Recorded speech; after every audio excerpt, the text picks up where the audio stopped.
wajah-Mu dan berseru. Kekasih Tuhan, kalau belajar dari tantangan yang dialami oleh Paulus dalam pelayanan sebagai hamba Tuhan, sebagai pengikut Kristus, kita sudah biasa. Tapi kali ini saya mau mengajak saudara berbagi tentang hal yang sama, yaitu tantangan, kesulitan, pertentangan, penolakan yang dialami oleh Yohanes ketika dia menjadi hamba Tuhan dan ingin menyampaikan kabar keselamatan.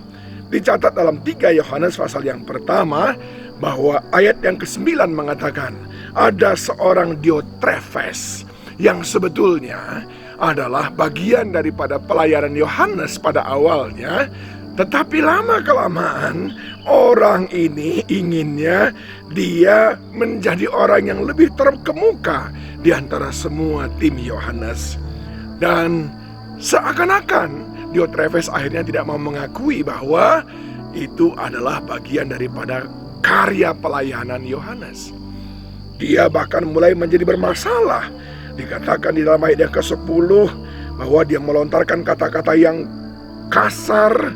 Dan juga belum puas dengan itu, dia menolak semua orang dan mengucilkan orang-orang yang mau diajar oleh Yohanes dan tim pelayanan yang lainnya. Apa nasihat Yohanes, saudaraku? Dia berkata dalam ayat yang ke-11, saudaraku yang kekasih, janganlah meniru yang jahat, melainkan yang baik. Barang siapa berbuat baik, ia berasal dari Allah. Tapi barang siapa berbuat jahat tidak pernah melihat Allah. Yang ingin saya sampaikan kepada saudara di sini adalah jangan meniru. Proses meniru itu sering sekali terjadi dengan berbagai macam cara.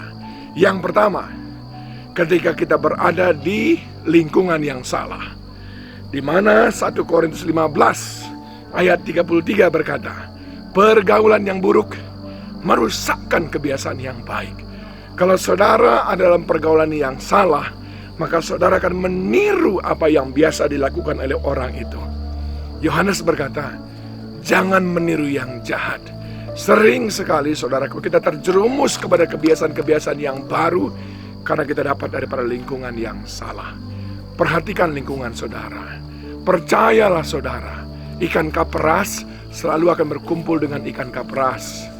Ikan kaperas tidak suka berkumpul dengan ikan mas. Orang yang sejenis selalu akan berkumpul bersama. Dan saudara harus menjadi orang yang sejenis, yaitu domba yang berkumpul dengan bersama-sama sejenis domba. Jangan berkumpul dengan mereka yang suka berbuat jahat. Yang kedua, proses meniru itu sering kita alami lewat keteladanan, saudaraku. Itu sebabnya di dalam Alkitab Paulus berkata,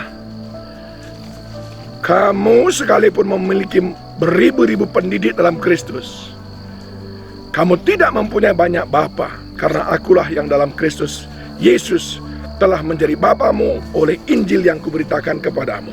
Sebab itu aku menasihati kamu, turutilah teladanku. Paulus berkata, aku mengajar kamu bukan cuma dengan perkataan. Ada banyak orang di sana mengajar kamu hanya dengan kata-kata. Aku mengajar kamu dengan teladan hidup. Turutilah teladanku. Meniru sering sekali lewat keteladanan. Siapa yang kita lihat sehari-hari, cara berbicara yang bagaimana yang kita lihat sehari-hari, itu akan mempengaruhi kita. Saudaraku yang dikasihi Tuhan, Yesus Kristus 12 muridnya 3,5 tahun bersama dengan dia, supaya murid-murid itu melihat keteladanan Yesus. Bagaimana Yesus berurusan dengan orang yang sakit, bagaimana Yesus berurusan dengan orang yang menentang dia, orang yang mau membunuh dia, bagaimana Yesus berurusan dengan orang yang perlu belas kasihan. Dan disitulah akhirnya kita mampu melakukan seperti yang Yohanes katakan, tirulah yang baik. Yang ketiga, yang terakhir, bagaimana kita biasanya meniru lewat pemuridan. Itu sebabnya kita perlu berhati-hati. Siapa yang memuridkan kita, maka kita akan masuk dalam pengajaran-pengajaran yang dia sampaikan, dan akhirnya kita menjadikan itu sebagai nilai-nilai dalam kehidupan kita. Maka kita akan meniru sama seperti itu.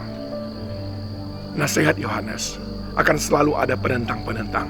Akan selalu ada orang jahat dalam kehidupan kita. Akan selalu ada lingkungan yang mencoba menarik kita keluar daripada ajaran Kristus. Tapi 3 hal yang perlu kita waspadai. Yang pertama, pergaulan kita. Yang kedua, keteladanan. Keteladanan siapa yang kita tiru.